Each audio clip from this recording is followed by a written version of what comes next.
ഞാൻ എടാ എന്നാലും നിന്നെയൊക്കെ സമ്മതിക്കണം കേട്ടോ. എങ്ങനെയാടാ ഓരോ പെണ്ണുങ്ങൾ പോകുമ്പോൾ അടുത്തതിനെ ഒപ്പിക്കുന്നേ, അതും ഇത്ര പെട്ടെന്ന്? എൻ്റെ ചോദ്യം കേട്ടതും സുഭാഷ് ഒരു നായകൻ്റെ ഭാവത്തോടെ ചിരിച്ചു. സുഭാഷ് എടാ അതൊക്കെ ഒരു സ്കില്ലാണ് മോനെ. ഞാൻ എടാ എന്നാ എനിക്കും അതൊക്കെ ഒന്ന് പഠിപ്പിച്ചു തായോ. നിനക്കറിയാലോ എൻ്റെ കാര്യങ്ങളൊക്കെ വളരെ ശോകമാണ്. സുഭാഷ് എടാ അതിന് ഇതൊക്കെ അങ്ങനെ പഠിപ്പിച്ചു കൊടുക്കാൻ പറ്റില്ല, കണ്ട് പഠിക്കാനേ പറ്റൂ. ഇപ്പോൾ നീ എന്നെ തന്നെ കണ്ടില്ലേ. ഞാൻ എടാ എന്നാലും. സുഭാഷ് എടാ ഞാൻ കോളേജിൽ നിന്നും ഓരോ പെൺപിള്ളേരോട് സംസാരിക്കുന്നതും പിന്നെ ഫേസ്ബുക്കിലൊക്കെ മെസ്സേജ് അയക്കുന്നതും നീ കണ്ടിട്ടില്ലേ. അതൊക്കെ തന്നെ, അതുപോലെയൊക്കെ സംസാരിച്ചാൽ മതി പെൺപിള്ളേരോട്. ഞാൻ ശരി, പക്ഷേ എനിക്ക് പെൺപിള്ളേരെ കാണുമ്പോൾ ഒരു ചമ്മല, പിന്നെ സംസാരിക്കാനുള്ളതും മറന്നു പോകും. ഒരു സ്റ്റാർട്ടിങ് പ്രശ്നമാണ്. സുഭാഷ് ആ എടാ എനിക്കും ആദ്യമൊക്കെ ഇങ്ങനെ പ്രശ്നമുണ്ടായിരുന്നു. പിന്നെ ഞാൻ ഇതൊക്കെ മാറ്റിയെടുത്തത് എൻ്റെ വീട്ടിൽ മുൻപുണ്ടായിരുന്ന വേലക്കാരിയിലൂടെയാണ്. എന്നോട് പറഞ്ഞില്ലായിരുന്നോ? അങ്ങനെ സംസാരിച്ച് പിന്നെ എല്ലാം ശരിയാക്കിയതാ. പിന്നെ ബിരിയാണിയും കഴിച്ചോട്ടോ, അതും പറഞ്ഞ് സുഭാഷ് വീണ്ടും ചിരിച്ചു. ഞാൻ നീ കുറേ മുൻപ് തുടങ്ങിയതല്ലേ, ഇപ്പോൾ നിനക്ക് നല്ല എക്സ്പീരിയൻസ് ആയല്ലോ. പറയാനൊക്കെ ഈസിയാടാ. എനിക്ക് മാത്രം ബിരിയാണി കിട്ടിയില്ല, ഒന്നിനും പറ്റുന്നില്ലെന്നേ ഞാൻ സ്വയം കുറ്റപ്പെടുത്തി. സുഭാഷ് എടാ നീ ഇങ്ങനെ വിഷമിക്കാതെ, നീ ഒരു കാര്യം ചെയ്യ. നിനക്ക് ആരും സംസാരിക്കാനില്ലാത്ത സ്ഥിതിക്ക് നീ ആദ്യം നിൻ്റെ അമ്മയോട് സംസാരിച്ച് ശരിയാക്ക്. അത് കേട്ടതും ഞാൻ ഞെട്ടി. ഞാൻ എടാ നീ എന്താ ഈ പറയുന്നേ? സുഭാഷ് അതേടാ, നീ അമ്മയോട് സംസാരിക്ക്. അപ്പോൾ നിനക്ക് എക്സ്പീരിയൻസ് ആവുമല്ലോ. നമ്മുടെ ക്ലാസ്സിലെ എല്ലാവരും നോക്കുന്ന ബിൻസിയില്ലേ, അവളാണെന്ന് കരുതി അമ്മയോട് സംസാരിക്ക്. അപ്പോൾ നിൻ്റെ എല്ലാ ടെൻഷനും മാറും, നീ എല്ലാം പഠിക്കുകയും ചെയ്യും. അതും പറഞ്ഞ് അവനൊരു കള്ളച്ചിരി പാസ്സാക്കി. അത് കേട്ടപ്പോൾ എന്താണ് പറയേണ്ടതെന്ന് എനിക്ക് അറിയില്ലായിരുന്നു. ഞാനൊന്ന് മൂളുക മാത്രം ചെയ്തു. സുഭാഷ് എടാ മറ്റേ ചേച്ചി വരുന്നുണ്ട് കേട്ടോ. അപ്പോൾ ശരിയടാ, എല്ലാം പറഞ്ഞ പോലെ പിന്നെ കാണാം. ഞാൻ ഓക്കേടാ ശരി, അതും പറഞ്ഞ് ഫോൺ വെച്ചു. അവൻ്റെ ഭാഗ്യത്തെക്കുറിച്ചും അവൻ പറഞ്ഞ കാര്യങ്ങളെക്കുറിച്ചും ചിന്തിച്ച് ഞാൻ കുറച്ചു നേരം അങ്ങനെ ഇരുന്നു. ചിന്തകളിൽ മുഴുകിയതിനാൽ പിന്നെ സമയം കടന്നു പോയതേ അറിഞ്ഞില്ല. അങ്ങനെ ഉച്ചയായപ്പോൾ വീടിൻ്റെ കോളിംഗ് ബെൽ ശബ്ദമാണ് എന്നെ ഉണർത്തിയത്. ഡോർ തുറന്നു നോക്കിയപ്പോൾ അമ്മയാണ്. പിന്നെ എനിക്ക് നല്ല സന്തോഷമായി. ഞാൻ ഇന്ന് ഉച്ചവരെയാണല്ലേ അമ്മ? അതേടാ, അതും പറഞ്ഞ് അമ്മ അകത്ത് കയറി. അപ്പോൾ അമ്മയുടെ മുഖത്ത് ഒരു ചെറു പുഞ്ചിരി ഞാൻ കണ്ടു. ഞാൻ എന്തോ സന്തോഷമൊക്കെ ഉണ്ടല്ലോ, എന്താണാവോ? ആരെങ്കിലും പ്രപ്പോസ് ചെയ്തോ? അമ്മ പിന്നെ പോടാ വിടുന്ന്. പിന്നെ നീ രാവിലെ പറഞ്ഞ കാര്യം അത് സത്യാട്ടോ. ഞാൻ ഏത് കാര്യമാ? അമ്മ എടാ നീ പറഞ്ഞില്ലേ ഭംഗി കണ്ടാണ് നോക്കുന്നതെന്ന്, അത് സത്യമാ. ഞാനിന്ന് പലരുടെയും നോട്ടം ശ്രദ്ധിച്ചായിരുന്നു. ഞാൻ ആദ്യം വിചാരിച്ചിരുന്നത് എനിക്ക് മേക്കപ്പും ലിപ്സ്റ്റിക്കും ചേരാത്തത് കൊണ്ടായിരിക്കും ഇങ്ങനെ നോക്കുന്നതാണെന്ന്. പക്ഷേ ഇപ്പോഴാണല്ലോ കാര്യം പിടികിട്ടിയത്. ഞാൻ ഇപ്പോഴെങ്കിലും അമ്മയ്ക്ക് അത് മനസ്സിലായല്ലോ, സന്തോഷം. ഞാൻ ഒരു ചിരിയാലെ പറഞ്ഞു. അമ്മ നീ കഴിച്ചോടാ. ഞാൻ ഇല്ല, രാവിലത്തെ പുട്ടും കടലയുമല്ലേ എനിക്ക് വേണ്ട. അമ്മ ഇപ്പോൾ അതും വേണ്ടാതായോ നിനക്ക്? ഞാൻ അമ്മേ നമുക്ക് ചിക്കൻ ബിരിയാണി വെച്ചാലോ? അമ്മ ചിക്കൻ ബിരിയാണിയോ ഇപ്പോഴോ? അതൊന്നും വേണ്ട, ചിക്കനൊക്കെ ഇപ്പോൾ ഒടുക്കത്തെ വിലയാണെന്നേ. ഞാൻ ഈ അമ്മയുടെ ഒരു പിശുക്ക്. അമ്മ നിനക്ക് ചിക്കൻ ബിരിയാണിയല്ലേ വേണ്ടത്? നമുക്ക് വെക്കാട്ടോ. ഇപ്പോഴല്ല, അടുത്ത മാസം 19-ാം തീയതി, അപ്പോഴാണല്ലോ നിൻ്റെ ബർത്ത്ഡേ. അപ്പോൾ വെക്കാം ബിരിയാണി, ഓക്കെ?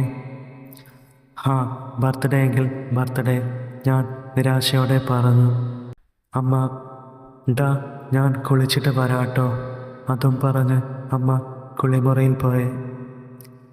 അങ്ങനെ കുളിയൊക്കെ കഴിഞ്ഞ് അമ്മ അടുക്കളയിൽ ചെന്നു. അമ്മ, ഡാ, അപ്പോൾ നിനക്ക് പുട്ടും കടലയും വേണ്ടേ?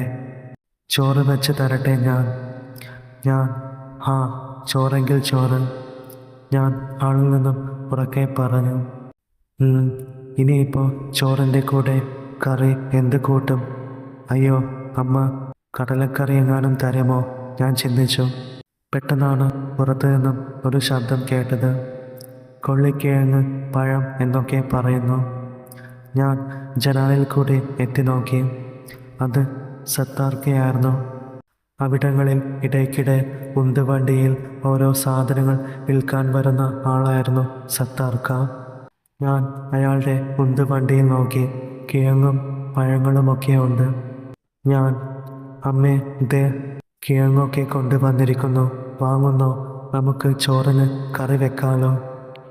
അമ്മ, ആണോടാ, ഞാൻ ദേ വരുന്നു. അതും പറഞ്ഞ് അമ്മ ഉമ്മറത്തേക്ക് ചെന്ന് നിന്നു. അപ്പോൾ ഞാൻ ജനാലിൽ കൂടി നോക്കുമായിരുന്നു. അമ്മയെ കണ്ടതും സത്താർക്ക സന്തോഷത്തോടെ ചിരിച്ചുകൊണ്ട് നോക്കുന്നു. അയാളുടെ ചിരിക്ക് എന്താ ഒരു വെളിച്ചം, ഞാൻ ചിന്തിച്ചു. അമ്മ, കപ്പയ്ക്ക് എത്രയാ സത്താർക്ക? ഓ, കിലോയ്ക്ക് 10 രൂപയേ ഉള്ളൂ. അമ്മ, ആണോ? എന്നാൽ പിന്നെ 1 കിലോ എടുത്തോ. അതും പറഞ്ഞ് അമ്മ അങ്ങോട്ടേക്ക് ചെന്നു. സത്താർക്ക, എന്താ ടീച്ചറെ, ഇന്ന് വലിയ സന്തോഷത്തിലാണെന്ന് തോന്നുന്നല്ലോ. ഇന്ന് നിങ്ങളെ കാണാനും ഒരു പ്രത്യേക മൊഞ്ചുണ്ട് കേട്ടോ. സത്താർക്ക അങ്ങനെ പറഞ്ഞതും അവിടെ സാധനങ്ങൾ വാങ്ങാൻ കൂടി നിന്നിരുന്ന ഞങ്ങളുടെ പരദൂഷണക്കാരായ അയൽവാസികൾ അമ്മയെയും അയാളെയും ഉച്ചഭാവത്താലെ നോക്കുന്നത് ഞാൻ കണ്ടു. ഇവർക്കൊക്കെ ഇപ്പോഴും അസൂയ തന്നെയാണല്ലോ, കഷ്ടം, ഞാൻ മനസ്സിൽ ചിന്തിച്ചു. എന്തായാലും അപ്പോൾ അമ്മയുടെ മുഖത്തെ ചിരിയും സന്തോഷവും കണ്ടപ്പോൾ എനിക്കും സന്തോഷം തോന്നി. പെട്ടെന്ന് ഒരാൾ ഇടയിൽ കയറി. വസുമതി ആൻറ്റി. അതെന്താ സത്താറേ, അവൾക്ക് മാത്രമേ ഉള്ളോ മൊഞ്ച്, ഞങ്ങൾക്കുമില്ലേ? അവർ അങ്ങനെ പറഞ്ഞതും പിന്നെ അവിടെ കൂട്ടച്ചിരിയായി. അമ്മയും ചെറുതായി ഒന്ന് ചിരിച്ചു കാട്ടി. അത് കേട്ടപ്പോൾ പെട്ടെന്ന് അമ്മ, ഇക്ക, ഒന്ന് വേഗം എടുത്തു തരാവോ, അടുക്കളയിൽ ഒരുപാട് പണിയുണ്ട് കേട്ടോ. അമ്മ അങ്ങനെ പറഞ്ഞതിൻ്റെ കാര്യം എനിക്ക് മനസ്സിലായി. അസൂയാലുക്കളായ അയൽവാസികൾ പറഞ്ഞ് കാര്യം വഷളാക്കുമെന്ന് അമ്മയ്ക്കറിയാം. സത്താർക്ക, ഇതാ ടീച്ചറെ, പിന്നെ കുറച്ച് അധികം വെച്ചിട്ടുണ്ട് കേട്ടോ. അമ്മ, ശരിക്ക, താങ്ക്സ് എന്നും പറഞ്ഞ് കാശും കൊടുത്ത് വേഗം വീട്ടിലോട്ട് നടക്കുന്നു. അപ്പോൾ അവിടെ കൂടി നിന്നവരൊക്കെ അമ്മയെയും സത്താർക്കയും നോക്കുന്നു. എന്നിട്ട് ചോദിക്കുന്നു, അതെന്താ സത്താറെ, ഞങ്ങൾക്ക് അധികം വെച്ചില്ലല്ലോ. അമ്മയാണെങ്കിൽ അതൊന്നും കേട്ടില്ലെന്ന മട്ടിൽ വീട്ടിലോട്ട് നടന്നു. അങ്ങനെ അമ്മ വീട്ടിലേക്ക് കയറി. അമ്മ, ഇന്ന് അവൾമാർക്കൊക്കെ ഇളക്കം കൂടുതലാണല്ലോ, വല്ലാത്ത അസൂയയും കുശുമ്പും തന്നെ, അമ്മ സ്വയം പറഞ്ഞു. അത് കേട്ട് എനിക്ക് ചിരി വന്നു. ഞാൻ, അത് പിന്നെ അസൂയ തോന്നാതിരിക്കുമോ? അമ്മാതിരി സൗന്ദര്യമല്ലേ അവരുടെ മുൻപിൽ പോയി നിന്നത്. ഞാനത് പറഞ്ഞപ്പോൾ അമ്മയുടെ മുഖത്ത് നാണം. അമ്മ, ഓ പിന്നെ എന്ത് സൗന്ദര്യം, അവരൊക്കെ എന്താ സിനിമാ നടിമാരെയൊന്നും കാണാനിട്ടാണോ? അതൊക്കെ പോട്ടെ, ഇവിടെ തന്നെ രാവിലെ കുളിച്ചൊരുങ്ങി കോളേജിലേക്ക് പോകുന്ന എത്ര സുന്ദരിമാരുണ്ട്, അവരെയൊന്നും കണ്ടിട്ടില്ലേ ഇവളുമാർ? ഞാൻ, അതൊക്കെ ശരി തന്നെയാ, പക്ഷേ അമ്മേ, എന്ത് പറഞ്ഞാലും അമ്മ വേറെ ലെവൽ തന്നെയാട്ടോ. അത് കേട്ടതും അമ്മ ചിരിച്ചു. പോടാ അവിടുന്ന് എന്നും പറഞ്ഞ് അടുക്കളയിലേക്ക് ചെന്നു. അമ്മ, അപ്പോൾ നിനക്ക് പുട്ടും കടലയും വേണ്ട അല്ലേ? കടലക്കറി ഫ്രിഡ്ജിൽ വെച്ചേക്കാം, കേടായില്ലെങ്കിൽ നാളെ എടുക്കാം. ഞാൻ, ഈ അമ്മയുടെ ഒരു കാര്യം, അതെടുത്ത് കള അമ്മേ, നാളെ വേറെ ഉണ്ടാക്കാം. അങ്ങനെ അടുക്കളയിൽ പാചക കാര്യങ്ങളിലൊക്കെ ഞാൻ സഹായിച്ചു. കൂടെ കുറേ കാര്യങ്ങളെപ്പറ്റി സംസാരിക്കുകയും ചെയ്തു. അന്ന് ഉച്ചയ്ക്കത്തെ ഫുഡ് കഴിക്കാൻ വൈകുന്നേരമായി.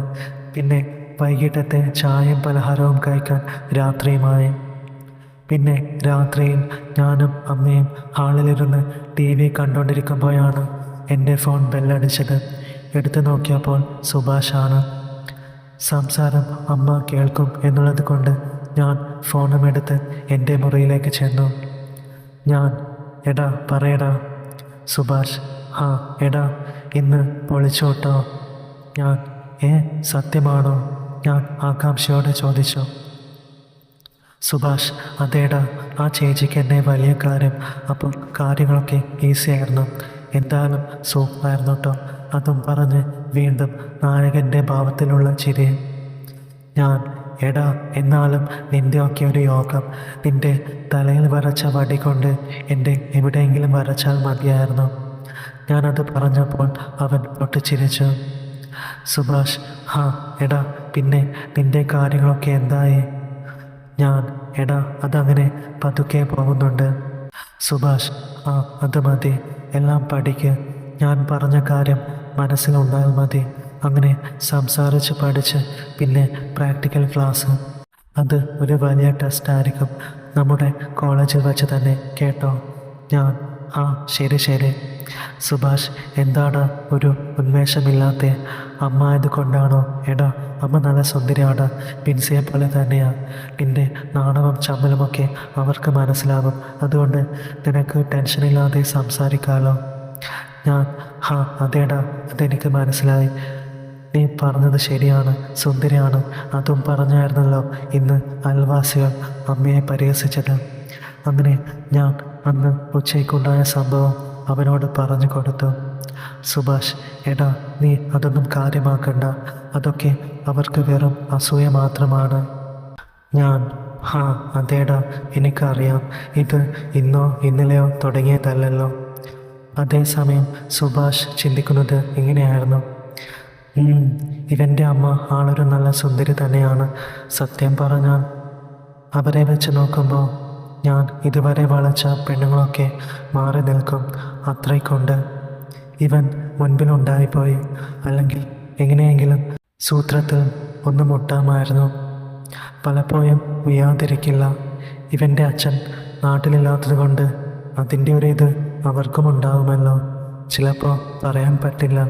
അവരും ആർക്കെങ്കിലുമായി കാത്തിരിക്കുകയാണെങ്കിലോ. നേരത്തെ കഴിച്ചതാണെങ്കിലും നല്ല വിശപ്പ് തോന്നി. അവിടുന്ന് ബിരിയാണി കഴിക്കാൻ അവസരം കിട്ടിയിരുന്നെങ്കിൽ. അതൊക്കെ ഓർത്തപ്പോൾ സുഭാഷിൻ്റെ വായിൽ കപ്പലോടിക്കാനുള്ള വെള്ളം നിറഞ്ഞു. ഞാൻ എടാ സുഭാഷേ, എവിടെ നീ? ഫോണും വെച്ച് പോയോടാ? ഞാൻ ഉറക്കെ അങ്ങനെ ചോദിച്ചപ്പോഴാണ് അവൻ സ്വപ്നത്തിൽ നിന്നും ഉണർന്നത്. സുഭാഷ് ആ എടാ അത് പിന്നെ എനിക്ക് ചെറുതായി ഉറക്കം വന്നു. അതാ ഇന്ന് ഭയങ്കര പരിപാടിയല്ലായിരുന്നോ അതിൻ്റെയാ? സുഭാഷ് ഒരു കള്ളച്ചിരിയോടെ പറഞ്ഞു. ഞാൻ അതെ ഇപ്പോൾ കൂടെ എല്ലാ പരിപാടികൾക്കും പങ്കെടുക്കുന്ന ഒരു സെലിബ്രിറ്റി നീ മാത്രമാണ് നമ്മുടെ കോളേജിൽ. അതും പറഞ്ഞ് ഞാൻ പൊട്ടിച്ചിരിച്ചു. അവനും ചിരിച്ചു. അല്ലെങ്കിലും അവനെ ആരെങ്കിലും പുകഴ്ത്തി പറയുന്നത് അവന് വലിയ ഇഷ്ടമുള്ള കാര്യമാണ്. അങ്ങനെ അവൻ അന്നുണ്ടായ എല്ലാ കാര്യങ്ങളും എന്നോട് വിശദീകരിക്കാൻ തുടങ്ങി. സാധാരണ ക്ലാസ്സിൽ വെച്ചാണ് കഥ പറയാറ്. അന്ന് ഫോണിൽ വെച്ച് തന്നെ എല്ലാം ഓപ്പണായിട്ട് പറഞ്ഞപ്പോൾ എനിക്കും വല്ലാതായി. കഥ കേട്ട് ത്രില്ലടിച്ച് അങ്ങനെ ഇരുന്നു പോയി. സുഭാഷ് എടാ. ഞാൻ ആ പറയടാ, കേൾക്കുന്നുണ്ട്. സുഭാഷ് എന്ന് നീട്ടി മൂളി. പിന്നെ കുറച്ച് നിമിഷം കഴിഞ്ഞപ്പോൾ എടാ കഴിഞ്ഞു. പിന്നെ വേറൊരു കാര്യമുണ്ട് കേട്ടോ. ഞാൻ പറയടാ. സുഭാഷ് എടാ ഞാൻ ആലോചിക്കുമായിരുന്നു നിനക്ക് ഇപ്പോൾ ഒരു ടാസ്ക് തന്നാലോ എന്ന്. ഞാൻ ടാസ്കോ? എന്ത് ടാസ്ക്? ഞാൻ ആകാംക്ഷയോടെ ചോദിച്ചു. സുഭാഷ് എടാ നീ ഇന്ന് കമ്മ്യൂണിക്കേഷനൊക്കെ പഠിച്ച സ്ഥിതിക്ക് നിനക്കിപ്പോൾ ഒരു ടാസ്ക് തന്നാലോ എന്ന്. ഞാൻ ഈ രാത്രിയിലാണോ നിൻ്റെ ടാസ്ക്? ആ പറ കേൾക്കട്ടെ. അങ്ങനെ സുഭാഷ് ടാസ്ക് പറഞ്ഞു. അത് കേട്ട് ഞാനൊന്ന് ഞെട്ടി. ഞാൻ എടാ ഇല്ല, ഇതൊന്നും പറ്റില്ല, എന്നെക്കൊണ്ട് ചെയ്യാനാവില്ല ഇതൊന്നും. സുഭാഷ് എടാ പറ്റും, നീ ഒന്ന് ശ്രമിച്ചു നോക്ക്, എന്നിട്ട് പറ.